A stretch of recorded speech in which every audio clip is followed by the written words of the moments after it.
Hello and welcome back to the syntax seminar on the 8th time we're doing this. This week we're going to be looking at something called argument structure, which is one of the areas where syntax and semantics actually make contact with each other. The way the meaning of the sentence actually affects the way it's structured.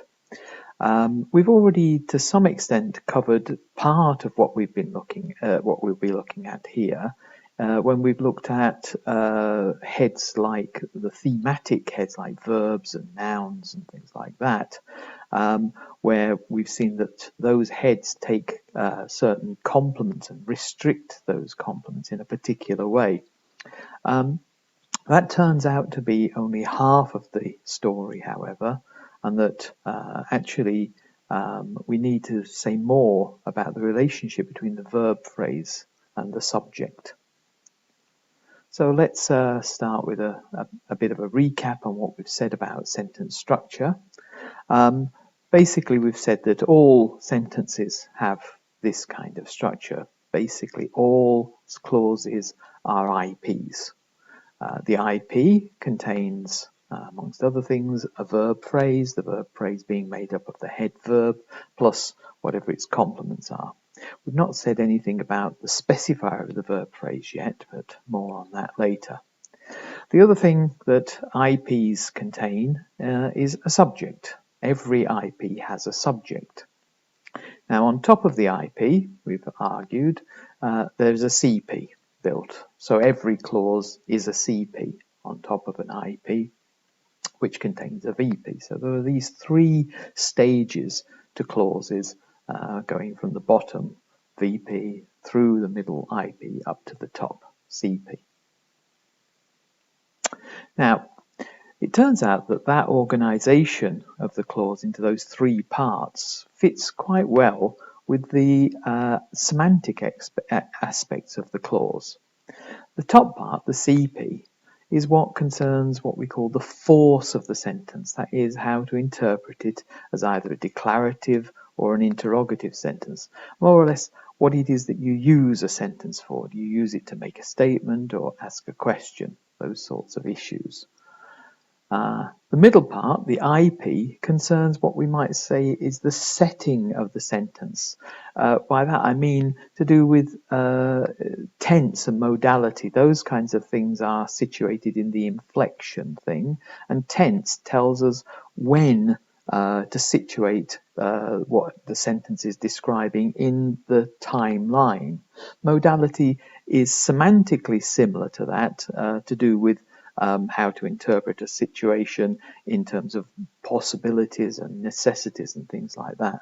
I won't go too much into the detail of modal meaning, but we can see that the IP places the situation described by the sentence in a particular place or time in the kind of set of possibilities that there might be. Finally, at the bottom, we've got the DP, and that concerns the really basic aspects of the meaning of the sentence, more or less what happens, what the situation is. And that's what the verb describes and its complements. This aspect of meaning is often referred to as the argument structure. We'll talk more about what arguments are, but the verb and its complements are all to do with the situation, describing the situation of what is actually going on. Now, from this perspective, there's a bit of a fly in the ointment, and that is the subject. The subject is actually part of the argument structure of the sentence, and therefore its position is a bit strange, being up there in the IP, which is nothing to do with the argument structure. The argument structure is basically the verb phrase. So we've got a bit of a question of why the subject is up there in the IP and not downstairs in the VP. Let's have a look a bit more at argument structure. Basically, argument structure is the who does what to who aspect of meaning in the sentence. The argument structure is centered around a notion of something called a predicate. Now, the predicate is the word in a sentence, which is the central, gives the central meaning of the sentence. It's the what the sentence is all about, what the situation is of the sentence is describing. The predicate is also responsible for the other things which are in the sentence, because not only does the predicate describe what's happening, it also determines what else there has to be in the sentence, what are the things involved in what's happening. Okay, those are what we refer to as the arguments. So there's a predicate in a sentence, and that determines what the arguments must be. The predicate is typically a verb, but it doesn't have to be a verb in all cases. Some cases, the predicate is actually an adjective, as in something like John is tall. Tall there is the main part of the meaning of the sentence, and that's an adjective. There is a verb there, that's the verb to be, but that doesn't really contribute much to the meaning of the sentence. So in that kind of sentence, the predicate is the adjective tall. The argument is John. John is the one who is tall. But typically in most sentences, we'll find that the predicate is a verb. Let's have a look at some examples and see how this all works. We're going to contrast two sentences here. The first one is John painted the shed, and the second one is John understands algebra. Now, as I've said, it's typically the verb which is the predicate of the sentence. So in John painted the shed, what we're talking about here is some sort of painting event going on. So the predicate is the verb to paint. Now, the verb to paint, because of its meaning, we can see involves two arguments. There are two things involved in painting. The one that is doing the painting, the painter, and the thing that's getting painted, the paintee. Okay, so the painter, we can define it, the one who performs the action. Paint is an active verb. It's an action verb, and there is therefore going to be somebody who performs that action. And then there's the thing that gets painted. Now we can contrast that with the second sentence, John understands algebra. Again, this is a sentence about an understanding, so understand is the predicate here. And just like paint, understanding involves two things. There are two arguments with understand. The person who's doing the understanding and what it is that's understood, so the understander and the understandee. However, it's not the same because understand isn't an action verb. It doesn't describe an action like paint does. Understanding is more of a mental phenomena. So the one who understands isn't performing the understanding because there's no action to perform there. It's the one who has a certain mental capacity. There is something about that person that they understand something. The thing that's understood, well, again, that's slightly different to the thing that gets painted, but only because of the meaning of the two verbs. When something gets painted, it gets affected. You change its colour. Whereas if you understand something, nothing happens to the thing that you understand.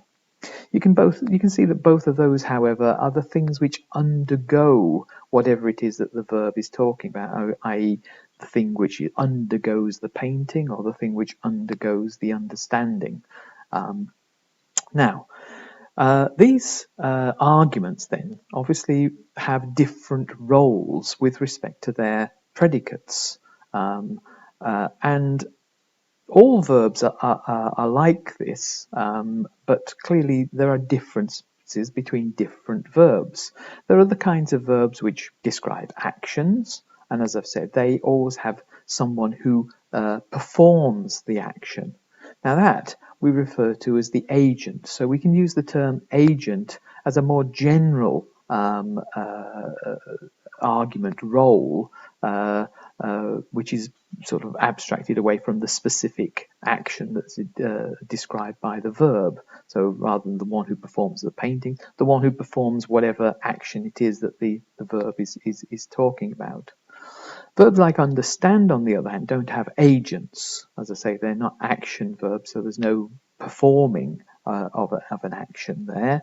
Instead, what you have is something that experiences either a mental or psychological event or some perception thing, either seeing or hearing or feeling or something like that, or an emotional thing. So we have an experiencer here as the one who understands, or the one who has some experience of this kind of thing that verbs of this sort describe. The other arguments for both of these verbs are the thing which undergoes these processes. We refer to as the theme. And as I said, there is a different interpretation for themes depending on which particular verb we're looking at, but the same can be true of agents. The one that performs the action, obviously you perform different actions depending on what the action is. If it's painting or drawing or hitting or making or whatever, it's a different action, but it's still the same thing of performing whatever that action is. Well, the same is true with theme. The theme is the thing which undergoes the process, and if that process is something which affects the theme, then the theme will be an affected one, and if it's one that doesn't affect the theme, then it'll be an unaffected one. But it's still the same thing. Okay, so we can see then we can define these general roles played by the arguments with respect to their predicates, the verbs. Now, let's have a look at what kinds of roles there might be. Oh, by the way, yes, they're called thematic roles. That brings to mind this term that we've been using to describe the kinds of heads which actually are predicates, that is, verbal heads and nouns and adjectives, which can actually be used as predicates, are called thematic categories, and that's because they play a role in this aspect of meaning, the thematic meaning of the sentence. Essentially the who does what to who part of it. The roles that the arguments play with respect to their predicates are called theta roles, and thematic roles, sometimes abbreviated to theta roles with the Greek letter theta to stand for thematic, just as a shorthand version of it. Okay, so let's look at the kinds of thematic or theta roles that we get. Here's a list. It's not an extensive list. It doesn't cover the whole lot of things, and in fact, you'll find there's very little agreement in terms of what exactly the theta roles are, the thematic roles. But this is a sort of like a set of examples of fairly common and a fairly core set of these roles. We've already seen the agent, the experiencer, and the theme. The one who performs the action is the agent. The one who experiences some mental or sensory event is the experiencer, and the theme is the thing that undergoes whatever the predicate describes. Then further than that, we've got the goal. The goal refers to the end point of an event. If an event has some sort of movement or some transfer of something from one place to another, well, the goal indicates whatever the end of that process is. Location refers to a place that's actually achieved by the process described by the verb. Note, this doesn't mean the place where the actual situation takes place.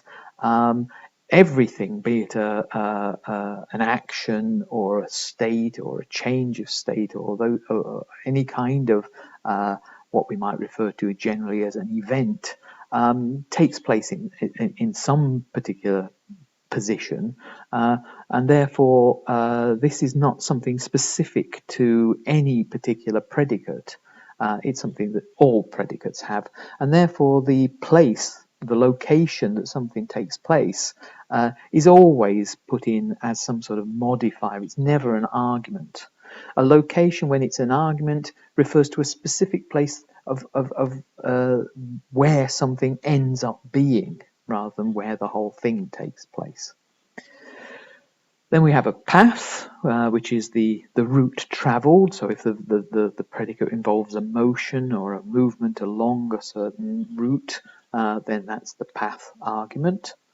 An instrument is the thing that's used to achieve whatever the event is. And the beneficiary is the one who benefits from some event. So let's have a look at some examples of these things. So of agent, we've got John smiled. John there is the agent, the one who's performing this action of smiling.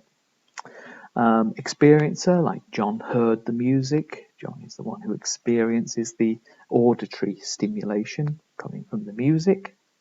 Theme, the tomatoes ripened. The tomatoes there are the thing which undergoes this change of state kind of verb to ripen. The tomatoes go from being unripe to being ripe, and therefore they undergo this ripening process. Goal. I sent Mary the message. Mary here is the goal. The message is the thing being sent. Mary is the end point of it, and you can only say that that is true when the message actually arrives with Mary. So Mary is where the sending, as it were, stops. Now you can have a version of this where you get these two elements, the two objects in the opposite order, and the goal appears inside a preposition phrase headed specifically by the preposition to. So I sent Mary the message and I sent the message to Mary mean more or less the same thing. Mary is the goal in both of them. Now we'll see that this appearance of an argument inside a preposition phrase is actually quite a common one. Take location, for example. I put the book on the shelf. The shelf is where the book ended up by result of me putting it there. Okay, so the shelf there is the location, but it always comes inside a preposition phrase where there's some locative preposition like on or under or by, but not a preposition like for or because or since or something like that. They're always locative prepositions in this case. Path is similar. Again, it appears as part of the preposition phrase, but with a preposition that can describe some sort of path, like along or under or through or something like that. Instrument, similar. It also appears inside a preposition phrase, so he broke it with a hammer. The hammer is the instrument, the thing used to break it, and this one always appears with a with preposition. Finally, the beneficiary. So I knitted socks for Mary. Mary is the one who benefited from my knitting the socks. This one appears with a for. But like the goal, beneficiaries can sometimes appear without the complement, without the preposition, in which case the order of these two elements swaps and we get I knitted Mary socks. And there's a very similar kind of syntactic pattern going on there as with the goal and the beneficiary. Okay, so as I say, that's not an exhaustive list of these thematic roles, but it'll give you some idea of the kinds of things we're talking about when we're talking about what a thematic role is. Okay, let's look at the relationship between the syntax of argument structure and the argument structure itself. In order to see that, let's have a look at these two examples here. I want John to build a bridge, and I persuaded John to build a bridge. Okay, let's start with the first one. There, the main verb of the whole sentence is want. Want is one of these predicates that has two arguments. We say it's a two-place predicate. There are two things involved in wanting: the person that does the wanting and whatever it is that they want. Okay, now wanting is an internal, emotional, mental thing, so obviously the thing that does the wanting is the experiencer, and in this particular case it's I who is the experiencer. Okay, now what about the thing that is wanted? Well, is it John then that is the theme of want? Well, a moment's consideration of this will tell you that that's not so. In I want John to build a bridge, it's not that I want John. in any particular way. What I want is actually for John to build the bridge. Okay, so John to build the bridge is what is actually wanted. That, therefore, is going to be analysed as a sentence. And in fact, in this case, John is the one who's doing the building, i.e. the agent of build. Okay, so want takes the clause John to build a bridge as its second argument. That's what is wanted. And inside that clause, there's another predicate, build. John is the agent of it. And then a bridge is the theme of it. Now, compare that to the second example. I persuaded John to build a bridge. Well, obviously, there is somebody doing the persuading here. Persuading is a kind of an action, and therefore we're going to have an agent, and in this case it's I. Okay, so I is the agent of persuade. But this sentence is quite different to the one above, even though it looks word for word to be very similar, because if you think about it, in this case, John is the person who undergoes the persuasion. Okay, John is the one getting persuaded here, unlike in the first case where John wasn't the one who was wanted. So therefore, we can claim that John here is not the subject of the following clause. John is actually the object of persuade, is the theme argument. And then there's this other argument to build a bridge. That's what John is persuaded to do. Okay, so there is a third argument of persuade. That's where want and persuade differ. Want is a two-place predicate, a predicate with two arguments, where persuade is a three-place predicate with three arguments. And so they don't have the same structure. As you can see, John is the subject of the infinitive clause with want, but is the object of persuade in the persuade example. Now, another thing about the way these sentences are all organized is, if you notice, all of the arguments are very close to their predicates.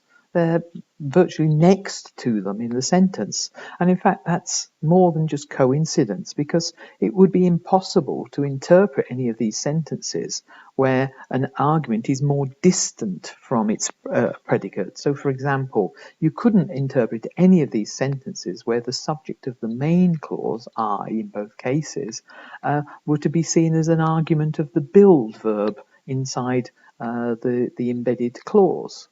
You can't interpret this sentence as I'm the one who's going to build the bridge, either with I want John to build a bridge or I persuaded John to build a bridge. Okay, so it looks as though there is a syntactic restriction on where you place arguments with respect to their predicates. Arguments are always close by to their own predicates.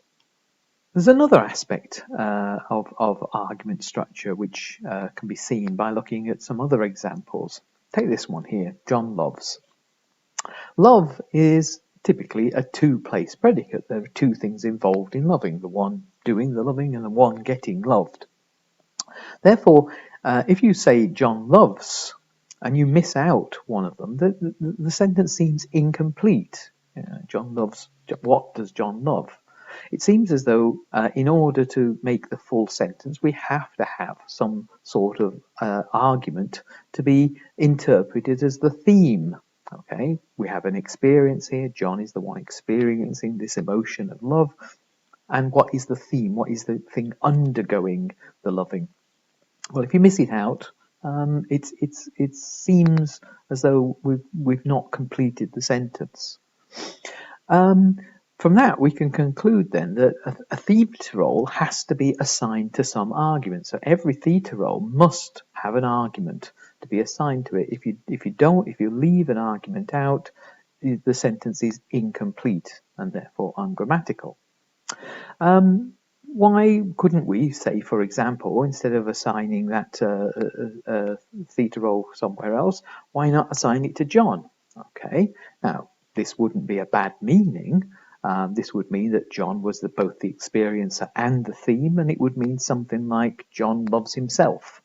But the very fact that the way to say this is John loves himself shows us that, in fact, you can't assign two thematic roles to the same argument. You need two separate arguments, even though they may refer to the same individual, John and himself. Those two have to be completely separate to each other. So therefore, no argument can have more than one thematic role. So in order to make this sentence grammatical, we need something like John loves Mary. We've got two arguments, two thematic roles. Now, the other thing you can't do is stick in an extra argument. John loves Mary beer.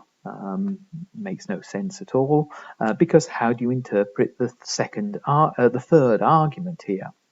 Unlike a verb like, say, for give, like John gave Mary beer, where that kind of predicate has three arguments, love, as we've seen, has only got two arguments, so you can't have an extra argument onto it.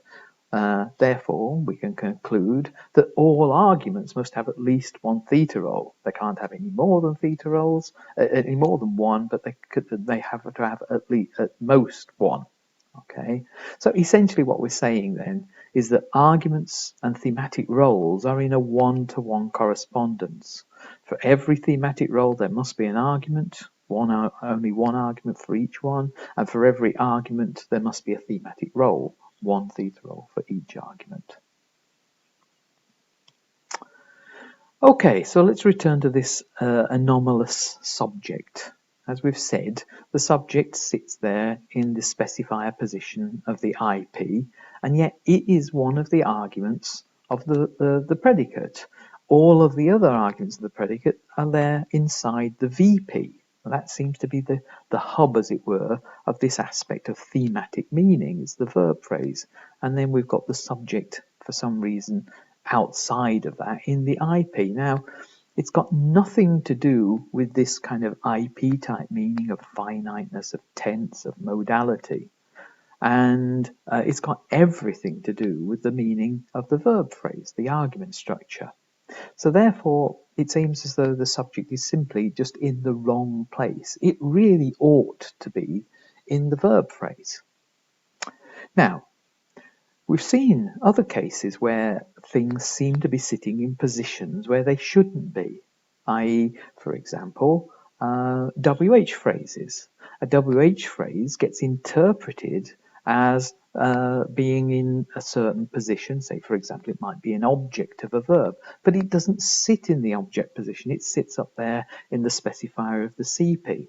Now, the way we accounted for that was to assume that, well, WH phrases start off in whatever position they're interpreted in, say object position or wherever, and then they move into that specifier position of the CP. This then gives rise to the possibility that what we could do is argue that the subject actually starts off inside the verb phrase and then it moves into the specifier of the IP. So let's suppose that it starts off in the VP and moves to the IP. So we've got an original structure, the D structure, if you remember, the structure before anything moves, where the subject is there inside the VP, and then it's going to move up to the specifier. Now, if we assume that, a number of things come together. First of all, now the three parts of the sentence fit clearly together in the way that we expect them to. The VP is all about argument structure and nothing else. The IP is all about tense and modality and nothing else. And the CP is all about the force of the sentence and nothing else. Okay, so we make the structure of the sentence very straightforward from that perspective.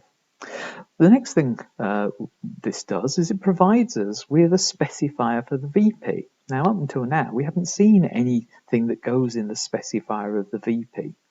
And the reason for that, according to this set of assumptions, is, well, that's because that whatever is in the specifier of the VP typically moves out of that position. So you never see it there in the final sentence at the S structure. Okay, but assuming that that's where the subject originates from, we now know what goes into the specifier of the VP.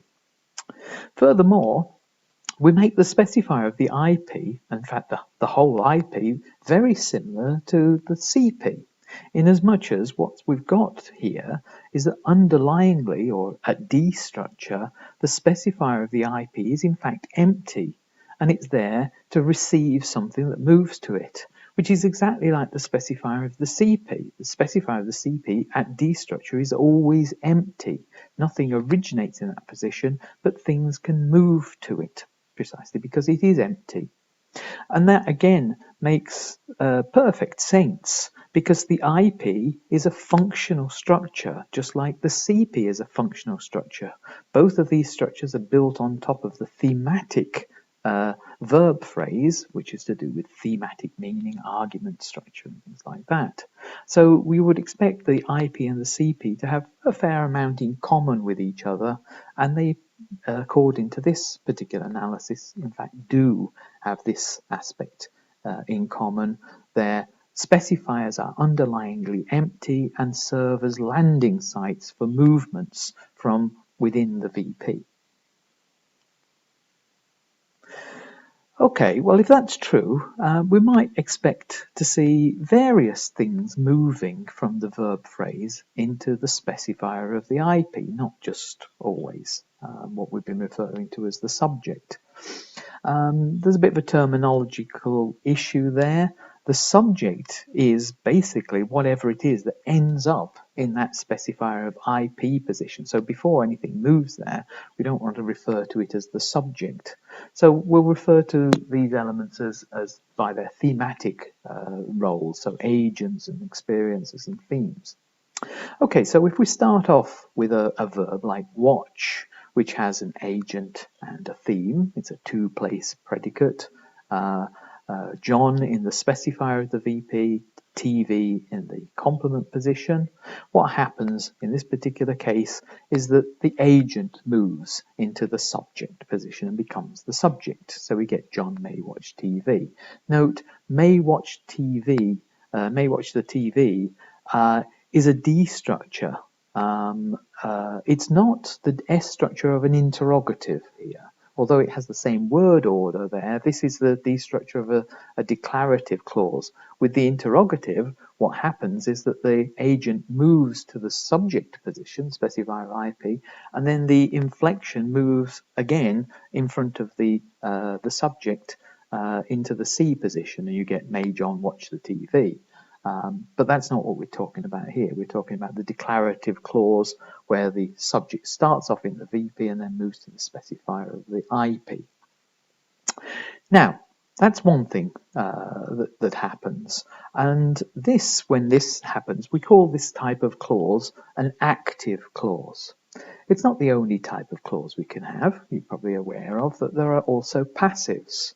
Now, in the passive, what happens is that there is no agent. For somehow we're able to get rid of one of the arguments of the verb when we passivize it.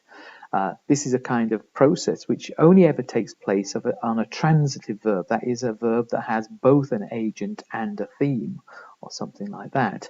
You get rid of the agent, and what happens is that the theme then becomes the subject.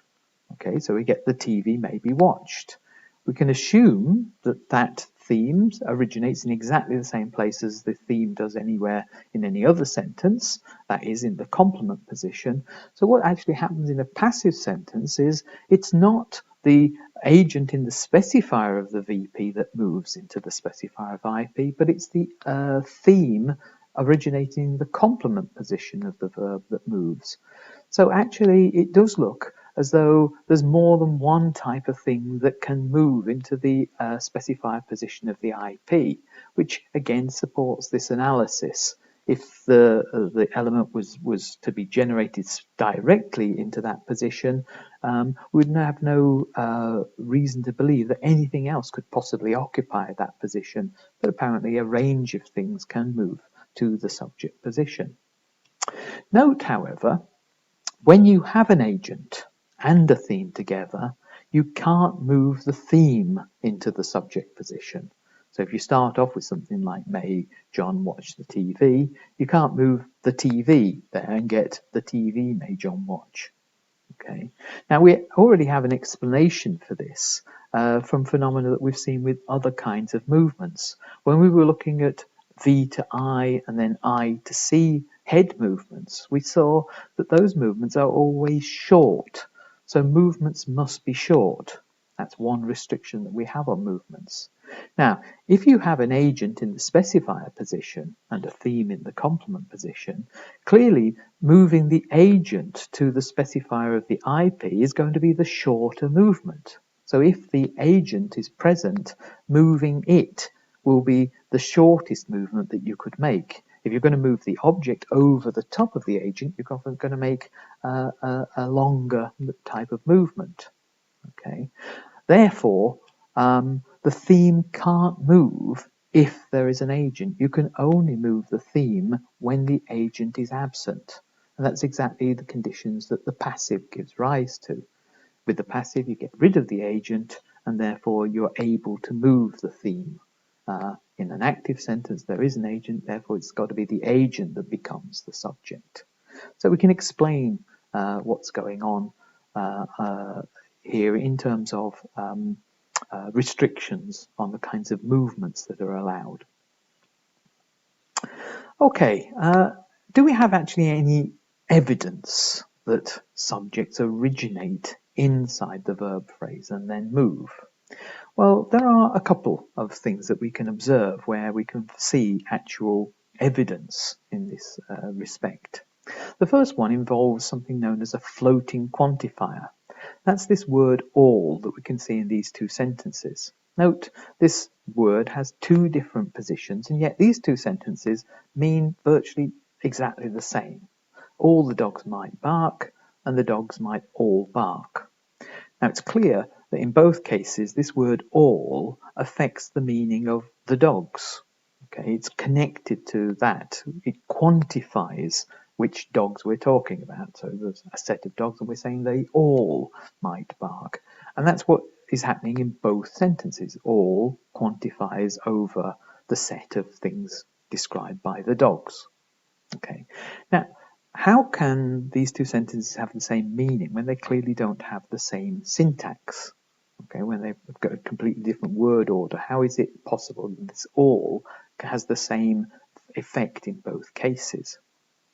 Well, one possibility is to assume that actually in both cases they start off with exactly the same structure. Now, I won't go into the exact nature of the structure of this, but what we seem to have is two DPs, one stacked inside the other. Clearly, the dogs is a DP, and that seems to be part of another DP, all the dogs, with all in the upper part and the dogs as the lower part of it. Now, if we assume that that thing starts off in the specifier of the verb phrase, so before any movement takes place, and we're going to move a DP to the specifier of the IP, well, it appears as though we've got two choices because we've got two DPs here.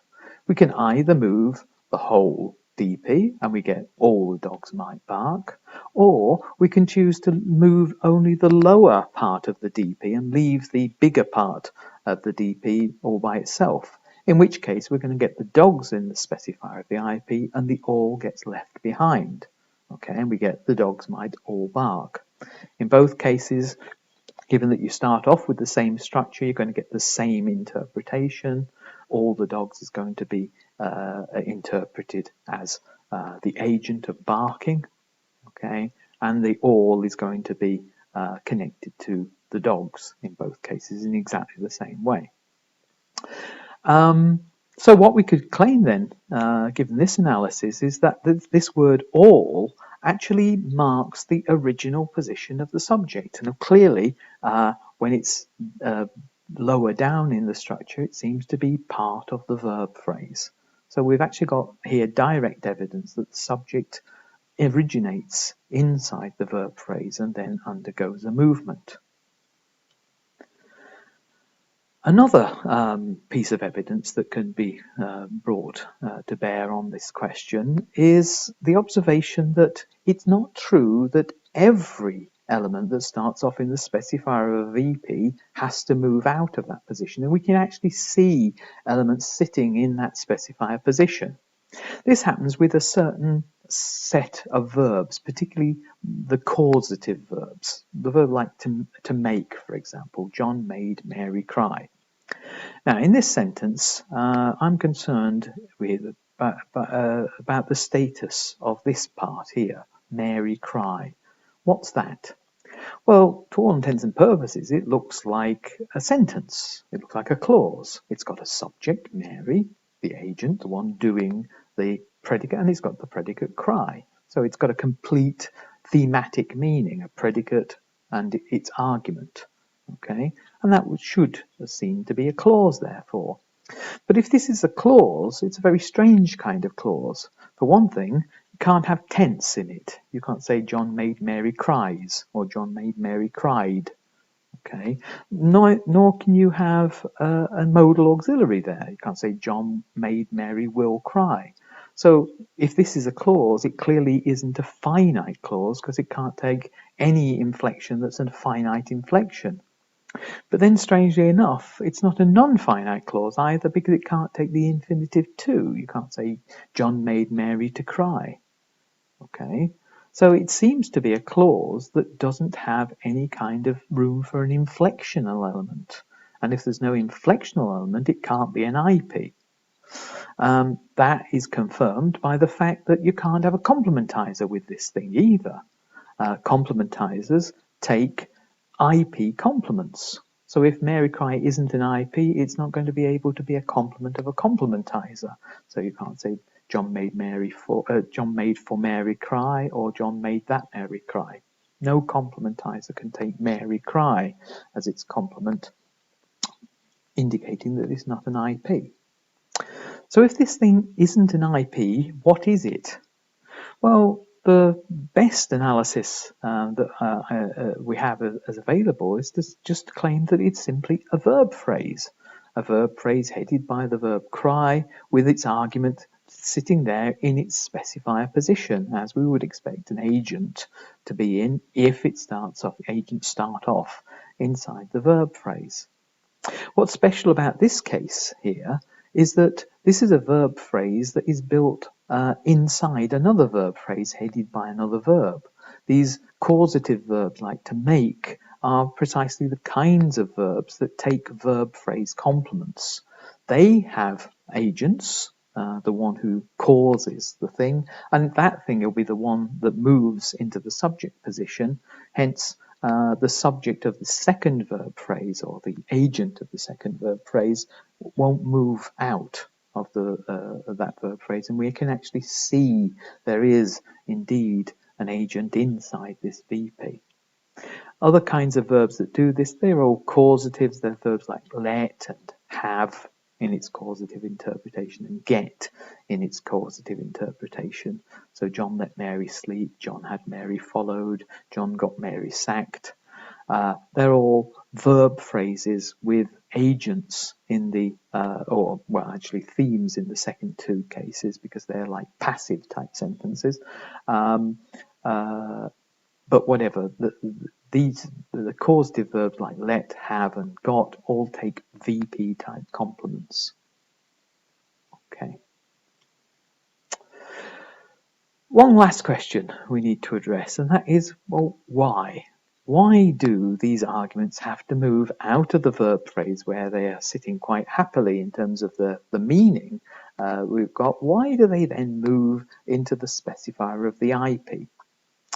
Well, you can see that something has to happen here because you can't leave an agent, say, inside the verb phrase and just leave the subject position empty. You can't have a sentence, can John leave? And again, I'm talking here about a declarative sentence, not an interrogative, because in an interrogative, the agent would move into the specifier of the IP and then the inflection would move to the C position and you get a different structure.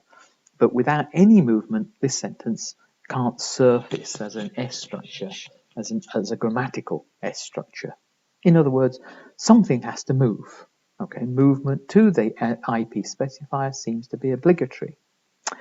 Well, not exactly, because there are other cases where nothing moves. Take an example like this.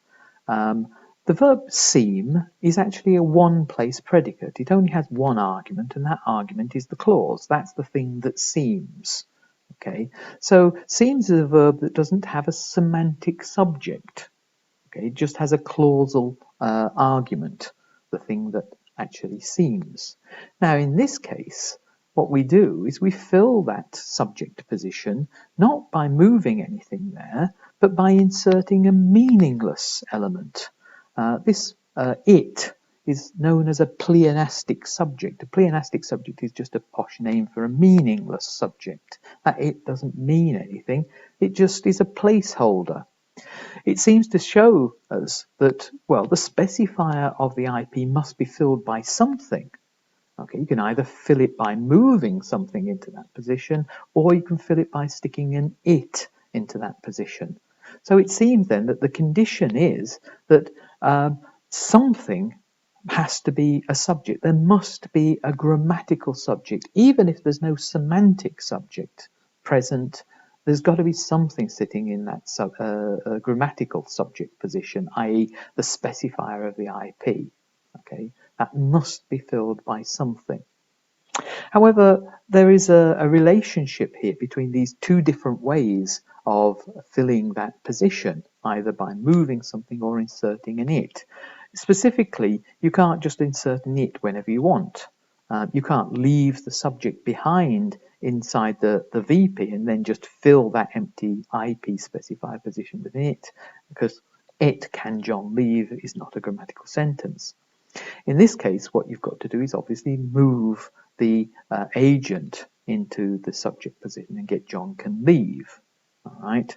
What that leads us to the conclusion of then is that moving is the preferred way of filling the specifier of the IP. If there's something there that can move, then you have to move it.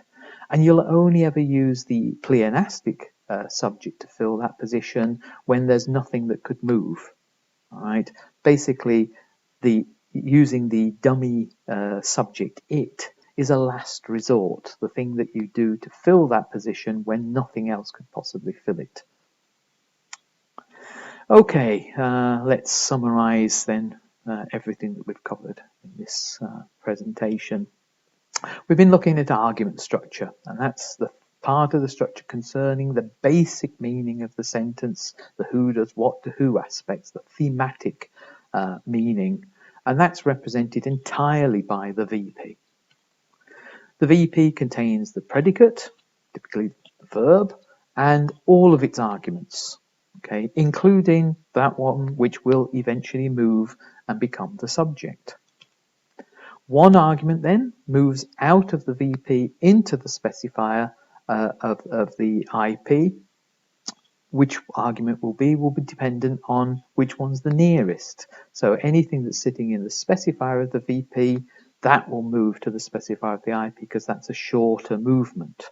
If there's nothing in the specifier, if there's no agent or experience or something like that, then the theme can move, but only under those circumstances. There's a grammatical requirement that something be in the specifier of the IP. That's the whole reason why we get movement out of the VP into that specifier position. Only when that can't happen do we fill the specifier of the IP with this meaningless subject like it. Okay, I think that's everything, and I'll see you in class next Monday. Bye-bye.